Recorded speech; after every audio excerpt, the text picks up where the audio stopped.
Kumusta mga kasaliksik? Kamakailan lamang nagbigay ng babala si Chinese Foreign Minister Wang Yi sa Pilipinas tungkol sa plano ng Amerika na maglagay ng kanilang mga intermediate range missile sa bansa. Intermediate range missile deployment has sent ripples across the international community. Sinabi ni Wang na maaari itong magdulot ng tensyon sa rehiyon at mag-udyok ng kompetisyon sa pag-iipon ng armas. Dahil dito, nasa masilang kalagayan ng relasyon ng China at Pilipinas. Noong mas maaga pa nga ngayong taon, nagdesisyon ang Estados Unidos na maglagay ng Typhoon missile system sa Pilipinas. Bahagi ito ng mga pagsasanay militar na isinasagawa ng dalawang bansa upang mapalakas ang kanilang kooperasyon at paghahanda sa seguridad. Ang Typhoon missile system ay kilala rin bilang Mid-Range Capability, MRC. Isa itong espesyal na kagamitan ng US Army na kayang maglungsad ng mga missile na SM-6 at Tomahawk. Ang system na ito ng armas ay ginawa para tirahin ang mga target na nasa mas malayong distansya kaysa sa mga dating missile ng Army. Pero hindi kasing layo ng long-range hypersonic weapon system. Sa mga pagsasanay militar ng Pilipinas at Estados Unidos, hindi pinaputok ang Typhoon missile system para maiwasan ang pagtaas ng tensyon sa rehiyon. Gayunpaman, ang presensya ng missile system na ito ay naging malaking usapan. Lalo na sa China. Hindi pa sinasabi kung gaano katagal mananatili ang mga missile na ito sa Pilipinas, kaya nagdulot ito ng dagdag na pag-aalala at tensyon. Noong Hulyo 2024, nagkita si Wang Yi, ang Foreign Minister ng China, at si Enrique Manalo, ang Foreign Secretary ng Pilipinas, sa isang pulong ng Association of Southeast Asian Nations o ASEAN sa Vientiane, kabisera ng Laos. Ito ang unang beses na nag-usap sila ng harapan mula noong 2022. Sinabi ni Wang na ang pag-uusap at pag-aayos ng problema ang tamang paraan para magkaintindihan. During the meeting, Wang expressed his concerns over the recent developments, emphasizing that dialogue and consultation are the right way forward. This statement hints at China's preference for diplomatic solutions rather than military ones in resolving the disputes. Ipinapakita nito na tila ba mas gusto ng China na maghanap ng solusyon sa pamamagitan ng pag-uusap kaysa sa gulo. Pero nagbabala si Wang Yi sa Pilipinas na huwag ilagay ang mga missile ng Amerika sa ating bansa. Sabi niya maaaring magdulot ito ng problema at away sa rehiyon at pagsisimula ng kompetisyon sa armas. Ipinapakita ng mga sinabi niya na seryoso ang sitwasyon at maaaring makaapekto sa kapayapaan ng rehiyon. Ang pagpupulong sa pagitan ni Wang Yi at Enrique Manalo. Ang Foreign Secretary ng Pilipinas ay nagpapakita ng mga hamon sa relasyon ng China at Pilipinas. Sinabi ni Wang na ang Pilipinas ay paulit-ulit na sumusuway sa mga kasunduan at pangako nila sa China. Ipinapakita lamang nito na ang China ay naniniwala na ang mga kilos ng Pilipinas ay laban sa kanilang mga kasunduan.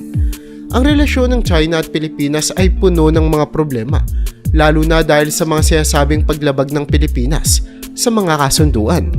Ang pangunahing issue nila ay ang mga alitan sa teritoryo sa West Philippine Sea. Ang Pilipinas, kasama ang ilang mga bansa, ay may mga overlapping na pag-aangkin sa lugar nito. Pero noong 2016, sa isang tribunal ng United Nations, sinabi nila na walang bisa ang pag-aangkin ng China sa South China Sea. Pero hindi ito tinanggap ng China, kaya patuloy ang mga hindi pagkakaintindihan.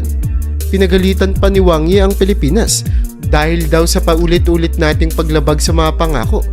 Pinapakita nito na ang China ay naniniwala na ang mga aksyon ng Pilipinas sa South China Sea ay laban sa kanilang mga kasunduan. Halimbawa, inakasuhan ang Pilipinas ng patuloy na paglabag sa teritoryo sa dagat na para sa China ay paglabag sa kanilang napagkasunduan matagal na panahon na. Bukod sa mga alitan sa dagat, ang paglalagay din ng US Intermediate Range Missile System sa Pilipinas ay nagdulot din ng tensyon. Nakikita ng China ito bilang paglabag sa pangako ng Pilipinas na lalo pang nagpapalala sa kanilang relasyon. Sa kabila ng mga problemang ito, sinisikap ng China at Pilipinas na ayusin ang mga alitan. Kamakailan, nagkasundo ang dalawang bansa na itigil ang mga sagupaan sa mga pinag-aagawang shoals sa West Philippine Sea. 中方基于处理当前仁爱礁局势的3点原则立场，同菲方就运补人道主义生活物资达成临时性安排，体现了中方的善意。我们希望菲方信 Ang kasunduang ito na nabuo pagkatapos ng ilang pulong at pagpapalitan ng mga diplomatic notes ay naglalayong magkaroon ng isang ayos na tanggap ng parehong panig nang hindi isinusuko ang kanilang mga pag-aangkin sa teritoryo. Gayunpaman, makikita pa kung paano ipapatupad ang kasunduan at kung paano ito makakaapekto sa relasyon ng China at Pilipinas. Tulad ng babala ni Wang Yi, masela ng sitwasyon at anumang karagdagang paglabag ay maaaring magdulot ng malubhang kahihinatnan. In our international relations, we have faced challenges to our territorial sovereignty, and we will assert our rights and interests in the same fair and pacific way that we have always done. We are continuing to strengthen our defensive posture, both through developing self-reliance and through partnerships with like-minded states. Ang West Philippine Sea ay hindi katang-isip natin lamang. Ito ay atin. Kaya't mahalaga para sa parehong bansa na igalang ang kanilang mga pangako at magtulungan para sa mapayapang paglutas ng kanilang mga hindi pagkakaunawaan. Ang paglalagay ng US Intermediate Range Missile System sa Pilipinas ay nagdulot ng mga alalahanin tungkol sa posibilidad ng arms race o competition sa pag-iipon ng armas sa rehiyon. Ang arms race ay isang kompetisyon sa pagitan ng mga bansa para magkaroon ng pinakamalalakas na mga armas. Ito ay maaaring magpalakas pa ng presensya ng militar ng Amerika sa Pilipinas at magdulot ng mas mataas na tensyon sa rehiyon. Sa kasaysayan ng arms race ay nagdulot na ng tensyon at madalas na nauuwi ito sa digmaan sa tuwing nangyayari. Kaya ang posibilidad ng isang arms race sa rehiyon ay isang bagay na dapat talagang ikabahala ng lahat. Ang paglalagay ng US ng Typhoon missile system sa Pilipinas ay nakikita bilang mahalagang hakbang ng Amerika sa Indo-Pacific region. Ang China naman ay mabilis na pinalalakas ang kanilang mga puwersang militar. Sinabi ni President Xi Jinping na gusto niyang gawing world class ang kanilang hukbo na kayang lumaban at manalo sa mga digmaan pagsapit ng 2049. Ayon sa US Navy mula 2020 hanggang 2040, tataas ng halos 40% ang bilang ng mga barko ng Chinese Navy. Ang mabilis na paglakas ng militar na ito ay maaaring tugon sa mga banta tulad ng paglagay ng US missiles sa Pilipinas. Ang mga epekto ng ganitong sitwasyon ay maaaring maging malawak na nakakaapekto hindi lamang sa China at Pilipinas, kundi pati na rin sa buong rehiyon na nasasakop natin. Ang isang arms race ay maaaring magdulot ng pagtaas ng tensyon, pagtaas ng gastusin sa militar at posibleng magdulot ng mga labanan. Bukod dito, maaaring magdulot ito ng kaguluhan sa rehiyon at magpahina sa mga pagsisikap para sa kapayapaan at kooperasyon ng dalawang bansa. Sa konklusyon, ang posibilidad ng isang arms race dahil sa paglalagay ng US missile sa Pilipinas ay isang seryosong alalahanin. Ipinapakita nito na kailangan ang mga solusyong diplomatiko at pag-uusap upang matugunan ang mga komplikadong issue sa seguridad. Ang South China Sea ay matagal nang naging sentro ng tensyon sa rehiyon ng Asia Pacific. Ang lugar na ito ay mayaman sa natural na yaman at mahalaga dahil sa mga pangunahing ruta ng barko. Ilang bansa kasama na ang China at Pilipinas ay may magkakapatong na pag-angkin sa teritoryo sa lugar na ito. Ipinahayag ng China na kanila ang halos buong South China Sea, kasama ang mga lugar na nasa loob ng Exclusive Economic Zone o EEZ ng ibang bansa. Ang claim na ito ay batay sa tinatawag na 9-dash line na iginuwit ng Beijing sa mga opisyal na mapa. Gayunpaman noong 2016, isang international tribunal ang nagsabi na walang bisa ang mga pag-aangkin na ito ng Beijing. Pero hindi pa rin ito tinatanggap ng China hanggang ngayon. Patuloy na sinasabi ng Pilipinas na ang bahagi ng South China Sea kasama ang ilang shoals ay bahagi ng kanilang EEZ.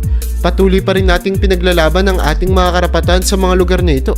na nagdudulot ng serye ng mga pagtatalo sa China. Isa sa mga pinaka-kontrobersyal na lugar ay ang Second Tomai Shoal. Sa lokal na kilala bilang Ayungin Shoal, inuukupa ito ng ating bansa pero inaangkin din ito ng China. Ang mga engkwentro sa pagitan ng mga barkong Chino at Pilipino sa lugar na ito ay naging mas tensyonado at mas madalas sa nakalipas na taon. Sinubukan ng China na paalisin ang mga barko ng Pilipinas. Itinuturing nila na ang presensya ng mga barko natin ay illegal intrusions. Sa isang insidente, isang barko ng Philippine Coast Guard ay binugahan pa ng tubig ng Chinese Coast Guards habang sinusubukan nitong lapitan ang tubig malapit sa Scarborough Shoal. Ang mga ganitong insidente ay lalo pang nagpataas ng tensyon sa pagitan ng dalawang bansa. May mga pagsusumikap naman na pababain ng tensyon. Kamakailan, nagkasundo ang China at Pilipinas na itigil ang mga komprontasyon sa pinag-aagawang shoal. Ang kasunduang ito ay hindi ibig sabihin na sinusuko na ng alinmang panig ang kanilang mga territorial claims, kundi naglalayong pamahalaan ang mga pagkakaiba ng China at Pilipinas sa pamamagitan ng pag-uusap. Sa kabila ng kasunduan na nanatiling masela ng sitwasyon, ang alita ng South China Sea ay hindi lamang problema ng China at Pilipinas, kundi ng buong rehiyon at mundo.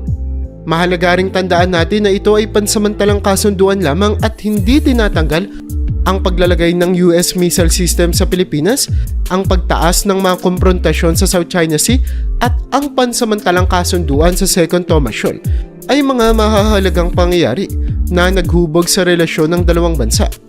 Habang patuloy na nagbabago ang sitwasyon, ang international na komunidad ay umaasa para sa isang mapayapang solusyon sa tumitinding tensyon na ito. Kaya naman maselan kung ano nga ba ang gagawin ng ating bansang Pilipinas para ipagtanggol ang ating teritoryo nang hindi tayo nagsisimula ng isang digmaan.